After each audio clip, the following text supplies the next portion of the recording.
U.S. Representative Don Young was in Wrangell today as part of his trip through southeast Alaska this week. The Alaska Republican touched on the possibility of an Alaska-British Columbia electrical intertie. Wrangell has been pushing the project for more than a year. KSTK's Tony Gorman reports. Congressman Young spent most of Wednesday meeting with the Wrangell Assembly about local projects that could be put before Congress.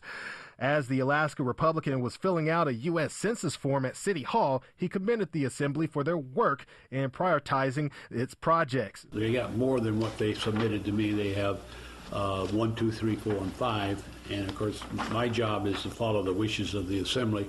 And number one is a hospital, improvement of the hospital. Along with the new Wrangell Medical Center, and the top 5 on the list were hydropower projects. Young says he'll continue to throw his support for hydropower because he believes it's the key to southeast Alaska.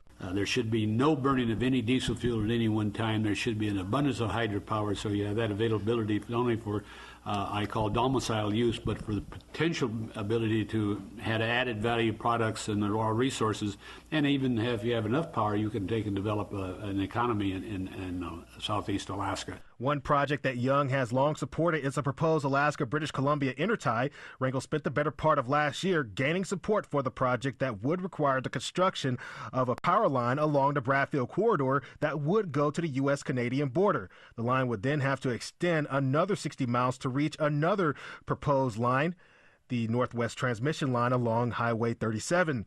Young says he thinks that selling the energy is one of the ways of funding the project. He also disagreed with some who think it's cheaper to buy fuel and other forms of energy from BC. The problem with that, if you buy it, you are also sending dollars out. You're not keeping dollars in or creating new dollars. So I would prefer to produce the power, to sell it to help pay for the project, and then as you pay for it, over a period of time, though, you can get out of that contract. Young says getting the project to President Obama's desk won't be an easy task. He says, like the other 434 representatives in the House, he will continue to fight for funding for small communities.